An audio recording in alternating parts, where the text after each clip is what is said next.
yang pertama. Jadi buat teman-teman semua langsung spam sekarang juga Indo Pride dan juga Gaspol. Karena untuk match pertama Erangel ini, kita akan melihat dua tim Indonesia bertanding. Betul banget, dan map pertama adalah Erangel, map sejuta umat dan juga map biasanya untuk menjadikan patokan nih skill level tim tuh di mana. Biasanya ya menggunakan Erangel. Dan pasti juga kali ini dengan permainan tim-tim Indonesia yang dua-duanya main, kita bakal melihat perkembangan BTRR dan juga Morph setelah kemarin di PMPLC Final seperti apa. Yes, apalagi kalau kita ngelihat Morph Team yang benar-benar melakukan beberapa perombakan juga untuk persiapan di PMWL kali ini. Ini udah kita tunggu-tunggu banget, udah banget gue nungguin dari kemarin buat nonton kayak gini. Dan pesawat terbang dari arah kanan sekitar Lipovka menuju ke arah Gergopol. Ini menjadi titik yang enak banget tentunya buat kedua tim Indonesia. Bigetron bisa turun di arah farm. Morph sejauh ini belum ngelihat strategi baru lagi, apakah mereka bakal tetap turun di arah Gergopol apartemen atau di Gergopol perumahan? Mereka tuh menyesuaikan kan, biasanya mereka menyesuaikan dengan adanya tim lain yang turun di Gergopol. Kalau memang ada yang ngambil apartemen mereka ke kontainer, kalau mereka turun di kontainer tim, mereka pindah ke perumahannya. Selain itu gue belum pernah lihat Morph bermain di tempat-tempat lainnya, jadi kita bakal lihat nih apakah Morph akan turun dan memperangi area Gergopol atau mungkin mereka akan coba mencari tempat yang lain kali ini. Ya, tapi kalau kita ngelihat dari tim-tim yang sudah mulai turun, terbagi dengan sangat adil dari garis pesawat yang kayak gini, mungkin agak sedikit kerepotan untuk tim-tim yang turun di sekitar Milbase kali ya, atau Primox dan juga Veripier. Gue rasa iya, tapi harusnya mereka juga bisa rotasi juga ketika mereka nanti memang harus rotasi menuju ke drop mereka. Tapi kita bakal lihat dari permainannya. Sepertinya di arah Rozok sudah ada pertempuran yang bakal terjadi dari T1 yang sudah mulai melempar setup granat menuju ke bagian lantai 2. Ketemu dengan Valdos, satu granat yang sangat manis dari seorang misil, menjatuhkan satu pemain dari Valdos begitu saja. Bukan start yang bagus, tapi sepertinya Gudard bakal melakukan backup dari bagian atas dan T1 langsung memulangkan dan memecahkan telur pertama mereka. 1 poin pertama untuk T1. Iya betul banget, di sini T1 langsung mengambil alih kota Rozok. Berusaha mengusir tim Valdos yang dulu dikenal sebagai tim Illuminate ya, yang memang dikenal sebagai King of Rozok. Kali kita bakal dari permainannya dari tim T1 bermain dengan lebih agresif, mereka berusaha untuk nge-push tim Valdos dan coba menumbangkan mereka di awal permainan pada kali ini. Dari Godard mulai melihat juga ke arah bawah, menunggu pergerakan dari tim T1 untuk terbuka sementara waktu ini. Sama juga kali ini dari pergerakan tim Valdos, mereka masih menunggu, tapi dari seorang Armjon menumbangkan seorang misil dan langsung menok dia di awal fight kali ini. Apakah bakal jadi 3-3 atau misil dapat di revive kali ini? Ya, ini udah ngedapetin 1 tukar 1 nih, tapi baru kenok doang, belum berhasil dipulangkan ke arah lobby, berarti Valdos belum mendapatkan poin pertama mereka, Flo. Iya betul banget, baru di knock belum di end, jadi dan sudah berhasil di revive juga, meskipun mungkin healing akan sedikit minim ya pada kali ini. Yap, betul banget kali ini. Sementara dari Armjon masih menahan di arah yang sama, mengamati pergerakan-pergerakan dari T1. Mereka melakukan setup 1-2-1 di arah 3 tempat yang berbeda. Tapi sepertinya dari T1 bakal melakukan regroup. Saiden dengan topeng kudanya. Oke. Ini gaya gue. Ini gaya gue ya. Pria punya selera yang kayak gini nih. Ini gaya gue pokoknya. Oke, sementara Martin masih melakukan proning di bagian rooftop, masih di arah Rozok. Kita belum berpindah karena kedua tim ini nggak ada yang mau mengalah sama sekali. Setup yang dilakukan oleh Valdos bahkan lebih barbar, 1-1-1, menyebar semua di 3 titik yang berbeda. Betul banget, mereka langsung menyebar juga, tapi kita bakal lihat itu pergerakan T1 dengan 4 anggota mereka harusnya punya pressure yang lebih besar dibanding dengan pergerakan Valdos. Apalagi kalau diperhatikan, Valdos itu kepencar ke 3 titik yang berbeda. Sekali knock, mereka nggak bisa nge-backup. Tapi sedangkan tim T1 itu bisa nge-backup ya, dengan pergerakan yang cukup dekat juga menuju ke teman-temannya. Mereka bisa untuk coba mungkin menekan pergerakan dari Valdos one by one sampai ketahuan posisi mereka masing-masing. Yes, sudah ada baku tembak lagi yang terjadi. Sepertinya Johnny bakal dipus langsung. Ada Yenjun yang maju ke depan sana, tapi Martin berhasil mendapatkan 1 orang down begitu saja. Bahkan 2 pemain berhasil diamankan. Kenok begitu saja, 1 sudah dipulangkan ke arah lobby, tapi ada 1 trade Gudard terjatuh. 2 kali ini bakal ada close combat jarak dekat. Saiden berhasil mendapatkan 1 orang lagi dari tim Valdos, dipulangkan ke arah lobby. Hanya menyisakan 1 orang saja, Martin yang tersisa di jarak yang cukup jauh. Tidak akan ada waktu untuk menyelamatkan Gudard karena jaraknya terlalu jauh. Iya betul banget, sini Martin harus milih mau kabur atau mau nahan. Dan sepertinya taktik Valdos untuk berusaha bermain lebih split ya pada game kali ini malah sedikit memakan di tembak-tembak kali ini, mulai menumbangkan lawan. Tapi bakal dari BTR, Zuxi mulai terpantau juga dengan tappingan SLR panas yang menuju ke arah jembatan. Sepertinya belum mengenai targetnya, tapi cukup memberi pressure kepada tim-tim lain.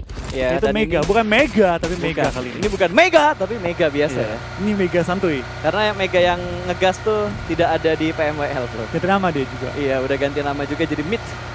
Yang sangat disayangkan tidak berhasil lolos ke tahap berikutnya. Sangat-sangat disayangkan. Dan kita bakal juga akan dipergerakan dari tim Make. Tapi BTR kali ini sudah masuk ke zona juga, sudah menjaga ujung-ujung zona dan seperti dia pengen tumbang. Luxi ngomong, numpang, bensin gua habis. Ya, bensinnya udah habis dan Ryzen langsung ngebuka jalan di bagian paling depan. 3 pemain Bigetron dalam satu vehicles yang sama. Ryzen ditugaskan untuk membuka jalan di bagian depan. Enggak, 2, 1, 1. Oh iya, 2-1-1. Berarti tadi mereka punya 4 vehicles ya? Iya, 4 vehicle lengkap. 3 bagi 1 UAS. Iya. Gila, rotasi cepat banget tuh. Wow, mobil jumping tadi. Oh jangan fight. Oh, jangan sekarang. Rensky berada di arah rotasi dari Bigetron dan ini adalah titik poin untuk Bigetron bergerak masuk ke dalam circle. Betul, kalau bisa tim Indo ya jangan fight di awal-awal. Ya, ini bakal digas. Zuxi akan ngebuka jalan, dia bakal ambil sisi sebelah kiri di mana ada Frenzy yang menjaga di sisi masuknya Zuxi. Orange dipulangkan ke arah lobby. Selesai begitu saja. Suara bagi sudah mulai terdengar, ada satu mobil yang sudah mulai terparkir sementara Zuxi bakal turun terlebih dahulu. No dude, please jangan perang sekarang. Frenzy langsung menghindari daerah tersebut dan langsung mundur ke arah belakang tapi ditembak sama Bigetron. Begitu saja Frenzy pulang ke arah lobby dengan sangat cepat dan Luxi tersungkur karena termakan damage dari blue zone-nya. Akan direlakan sepertinya posisi dari Luxi yang berada di bagian belakang tadi. Tapi Luxi ternyata masih cukup dekat dengan Zuxi dan masih bisa diselamatkan. 3 pemain Morph akan langsung melakukan stick together lagi. Ini posisi yang gak bagus untuk Morph. Bertemu dengan Bigetron dan ada T1 di sebelah kiri mereka. Betul banget, kita bakal T1 pun sedikit tumbang. Jadi dari tim BTR juga Morph bakal saling fokus juga. Dan dari BTR gue suka banget gimana tadi mereka gak langsung fight. Dari Zuxi dia maju ke depan dulu memastikan posisi Morph gak ada yang rush baru di revive. Revive itu nomor 2. Yang penting menang fight dulu. Sangat disayangkan tadi satu hilang dan sebenarnya lebih sayang karena 2 tim Indonesia bertemunya tuh di circle 4 di mana tim masih ada 2 digit. Tadi ya sayang banget ya, harusnya mereka tuh kalau bisa ya idealnya itu ketemu nanti di akhir-akhir. Iya, tapi ya mau gimana, namanya game sudah mulai berjalan dan kali ini Secret iShot baginya tergelincir bahkan berjalan sendiri tanpa ada drivernya. iShot masih bisa menggocek dan selamat. Wow, melebihi gocekannya Kapten Tsubasa cuy. Betul, dia goceknya udah kiri kanan set lewat langsung gak ketembak sama sekali. Gue heran loh kok bisa hidup tadi dia. Makanya udah baginya kegelincir, dia lompat pas baginya lagi jalan juga, itu pasti ngasih damage sedikit. Itu masuk 2 peluru lagi, peluru ketiga gak masuk. Dan Morph mengambil pojokan circle kali ini dengan 2 anggota mereka. Rensky yang belum terlihat kali ini bergabung dengan 2 anggota Morph lainnya. Mereka mengambil satu pos dan juga ujung tembok atau broken wall di daerah mill base. Betul, tapi udah ada baku tembak juga yang sudah mulai terjadi. 2 orang di arah yang sama, kali ini T1 benar-benar mendapatkan Zabrol. Perang jarak dekat terjadi lagi antara Bigetron dan juga Morph. Kenapa harus ketemu di awal? Ryzen terkena granat 2, akan knock dari tim Bigetron. Akan dilempar granat dan akan langsung turun ke bagian bawah, bakal dispray langsung. Terkena efek dari ledakan tapi masih bisa bertahan begitu aja. No Mercy dan juga Zabrol berada dalam satu tower yang sangat tipis, bakal dilempar granat lagi sama Zuxi ke bagian paling depan. Perang Indonesia terjadi di awal-awal ini bakal langsung dilempar. Kalau misalkan masuk ke dalam sana ini menjadi mimpi buruk untuk tim Morph. 2 pemain mereka bakal ada steal kill dari arah sebelah kanan. T1 melakukan steal kill dari arah sebelah kanan tadi. Iya bener banget, BTR belum masuk ke zona ya. 2 anggota mereka perlu maju ke depan di mana Zuxin juga Ryzen sudah mengamankan sisi depannya dan juga broken wall-nya. Tapi depan mereka ada tim lain yang datang mengisi areanya. Oh bukan tim lain, tapi bekas Morph depannya ada tim lain yang sudah mengisi juga. Jadi mereka perlu untuk berhati-hati jangan ketembak oleh T1. Yap, sayang banget 2 tim Indonesia bertemu di awal, berarti Morph hanya menyisakan Rensky seorang saja yang berada di bagian belakang tadi. Betul. Sedikit sayang kan dari seorang Rensky tinggal sendiri, tapi kita bakal dari tim yang dia pun menumbangkan Microboy kembali pada kali ini ya. Kembali Microboy tumbangkan. Berapa kali kenok? 2 kali kenok? 3 kali kenok? Kayaknya Microboy udah, selesai sudah. Morph harus puas di posisi ke-10 tadi. 10 ya. Ryzen pun ditumbangkan kali ini oleh tim T1. Dipulangkan ke arah lobby. Not a good game untuk 2 wakil dari tim Indonesia kali ini ya. Betul, sangat disayangkan banget dari karena mereka bakal kejegal begitu aja. Tapi kita lihat dari tim nomor 13, Chels berada di arah satu rumah yang sama. Bahkan kamar mandinya diisi sama 2 orang dan 1 pemain mereka menunggu di bagian luarnya. Bangkai pesawat di SMB. Betul, ini sebenarnya tempat yang enak kalau circle-nya menuju ke arah sini. Tapi kita lihat dari posisi mereka di minimap itu belum masuk ke dalam circle. Secret butuh sekitar 100 atau 200 meter lagi untuk masuk ke dalam circle. Kita bakal juga ini pergerakan dari tim T1 yang mengambil air traffic control towernya. Itu emang tempat enak banget ya, air traffic control tower. Sebelah juga ada beberapa bangunan-bangunan yang enak. Dan ini masuk zona, itu paling enak ya, masuk ke zonanya. Yap, dan wow, kita bakal melihat tim statusnya juga. Ada cukup banyak tim, ada 4 tim tadi kalau nggak salah yang masih bertahan dengan 4 pemain mereka. Kita bakal dapat view yang seperti ini juga ternyata. Tim Secret dan juga IND, jarak mereka tidak terlalu jauh, hanya berbeda bangkai pesawat saja. Dan ini posisinya belum masuk ke dalam zona loh. Ya betul banget, tapi kita bakal Udah. juga Udah. di ujung Dia banget udah maju lagi tadi. banget ini. RRQ, wah barbar banget cuy. RRQ langsung tabrak aja lah. Dan sepertinya IND dua pemain mereka knock. Begitu saja RRQ bermain barbar di arah broken wall di luar dari arah SMB. Tapi ada sedikit trade yang terjadi karena dua setup yang sudah dilakukan oleh tim IND. Ya kita bakal juga pergerakan dari tim RRQ mulai maju ke depan, tapi mereka mengambil defense di balik broken wall. Hanya mengandalkan broken wall dan di sebelah ada BTR yang mulai spray juga ke Arim RRQ, tapi TS pun mau diperangin. Ini udah semua langsung semua. Udah rusuh di semua sisi, udah nggak ada yang namanya sandwich-sandwichan. Semua saling nge-sandwich. Betul, ini udah tinggal siapapun yang dapetin forting terbaik yang bisa nguasain daerah SMB-nya. Karena di daerah pesawat ini bangunannya atau tempat untuk bersembunyinya tuh nggak terlalu banyak. Yang bisa dimanfaatkan ya vehicles-nya untuk dijadiin forting. Ya, kita bakal lihat pergerakan dari tim RRQ pun mulai nge-smoke setup. Senior pun masih tumbang. Tembakan dari TS pun mulai mengenai tim Chelsea Beer pun tumbang. Ini udah rusuh banget di ujung circle ya. Semua numpuk, semua pengen masuk ke safe zone. Tapi tengah-tengah circle tuh open field semua. Jadi nggak ada yang berani untuk masuk ke tengah-tengah. Siapa yang masuk ke tengah? Automati. Ya, ini tengah-tengah tuh lapangan doang.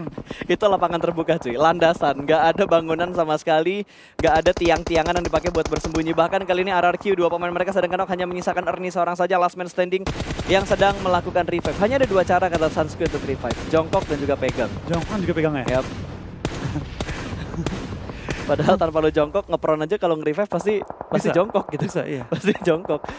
No change. Langsung pulang ke arah lobby juga. Ada 8 tim yang tersisa kali ini dengan itu berapa belas ya? Agak sedikit kepotong di layar kita ya. Udah lemparan bom.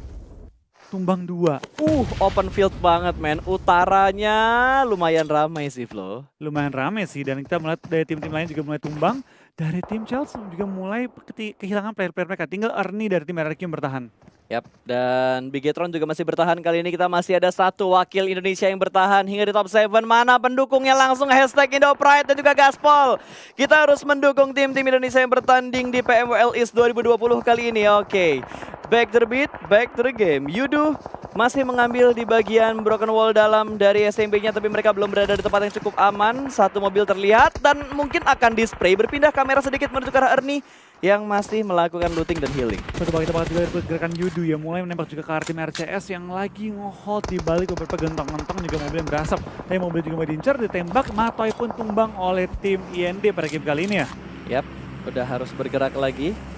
Masih ada banyak tim yang harus berjuang masuk ke dalam zona dengan 7 tim yang tersisa kali ini. Granat sedang dimasak tapi sepertinya gak dikasih kesempatan untuk melempar karena dari Drax masih memberikan distraction dengan adanya spray cover yang ditujukan ke arah tim RCS-nya. Sementara satu pemain yang kenok akan ditinggalkan begitu aja, Manparang dikorbankan. Ini berada di area yang sangat-sangat terbuka tapi gak ada yang nembak. Sementara Yudu bakal nabrak menuju ke arah tim IND, ditabrak langsung begitu aja bangkai pesawatnya. Belum terdeteksi tapi bakal ada close combat secara langsung. Kratos berada di bagian bawah, satu pick berhasil diamankan. Last man standing Kratos yang tersisa di bagian bawah dari pesawatnya. Sementara ini Kratos harus menghadapi dua pemain dari Yudu Gang, ada Fredo dan juga Drax yang berada di depan dia persis, tapi Fredo cukup low. Benar-benar pixel HP, dia harus melakukan healing terlebih dahulu. Kita bakal juga dari sisi luar ya, BTR mulai memantau juga peperangan yang terjadi di open field. BTR dapetin ujung zona, dapetin broken wall juga. Gue rasa BTR dapat tempat terenak menurut gue pribadi kali ini ya. Tempat terenak dan mungkin bisa jadi di game pertama, dan T1 ditumbangkan juga kali ini oleh tim BTR. Karena mereka menambah pundi-pundi poin mereka. Sini tinggal menyisakan seorang web yang bertahan, dan Drax pun lagi berusaha merangkak pelan-pelan mencari celah dalam pertahanan lawan. Bahkan Kratos lagi nyari fortingan yang bisa dia pakai. Itu bagi udah berasap sih. Kalau BTR commit spray ke arah baginya meledak, dia bakal terkena kenok dari efek ledakan baginya. Sementara di Jack Scarlet bakal dipulangkan langsung ke arah lobby. Hanya ada 6 tim yang tersisa kali ini. Fredo sudah mulai terjebak di arah kipas dari pesawatnya.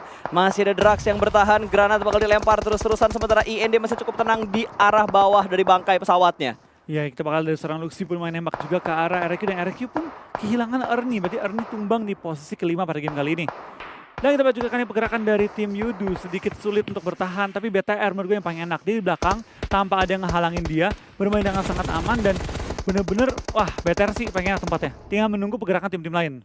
Yap, sementara ini Circle akan mengecil lagi, ini udah masuk dalam circle yang ke-7. Semua tim harus bergerak ke arah open field.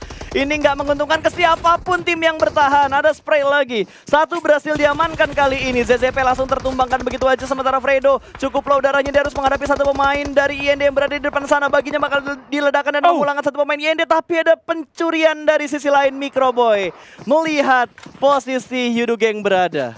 Iya, sayang banget dari tim Yurigen kali ini tumbang juga. Kita bakal lihat dari tim IND kali ini masih bertahan dengan satu player doang. Kratos bakal dimajuin oleh BTR yang masih memiliki beberapa kendaraan. Bagi yang masih sehat banget dapat digunakan untuk nabrakin ke arah kotak. Dan mungkin menggunakan supply kali ini yang jatuh ya sebagai cover dia. Ya itu supply bisa dijadiin fortingnya dia sih. Lumayan, Bigetron bergerak pelan tapi pasti 3 pemain yang tersisa 8 poin kill sudah mereka kumpulkan. Sangat all out dan sangat rapi yang dilakukan sama Bigetron Red Aliens di match yang pertama kali ini. Chicken sih kayaknya. Kayaknya chicken sih Tiga kalau kita satu ngelihat lawan ya. satu kan. Kita kalau udah lihat posisinya kayak gini kayaknya chicken sih. Game pertama. Game pertama, Indo Pride is real, bergerak pelan tapi pasti T1 tidak akan bisa masuk ke dalam sana karena sudah ditungguin sama itu siapa yang tadi maju ke depan? Itu Zuxi Kratos, ya? Zuxi ya. Dia nabrakin ke kotak dan langsung parkir bagi dia untuk coba nge-cover tembakan dari sisi luarnya. Betul, apalagi gimana caranya Kratos selamat kalau dia berada di arah pesawat ini? Wah, dan ketahuan lagi T1. T1 sudah nggak bisa berbuat banyak tapi ada tembakan balasan sedikit terhimpit. Nggak ada healing juga dari Sidon dan langsung dipick begitu aja sama Luxi. 2 tim tersisa, Indonesia berada di top 2 masih di game yang pertama. Bigetron Red Aliens masih harus diwaspadai dengan sangat-sangat ekstra oleh tim-tim lain. Ya berbeda, tim YND kali ini harus bertahan sendirian ya. 1 versus 3 kali ini dan harusnya ini udah better banget sih. Zona pun mulai menghimpit, dia nggak bisa keluar. Gue rasa dia bakal kasih poin ke BTR. Ya tapi kalau gue jadi Kratos gue nggak bakal kasih poin ke BTR sih. Dia menikmati di luar zona Menikmati kan. sama zona sih. Tapi Kratos masih berjuang. Apakah akan mendapatkan clutch ke arah Bigetron? Hah, jangan bermimpi. Bigetron di clutch. Hah, Bigetron di clutch. Musuh bercanda. Hah, musuh bercanda. Musuh bercanda. Kenapa? Iya, gue bias Indo Pride. Kenapa emang? Ha? Kali ini boleh. Kali ini boleh. Indo Pride. Indo Pride is real. Indo Pride, oh ya spam sekarang juga woi. Aduh, dapat 1. Nggak apa-apa. Masih ada 2. Posisinya ketahuan dan winner chicken dinner untuk Bigetron Red Aliens. Chicken pertama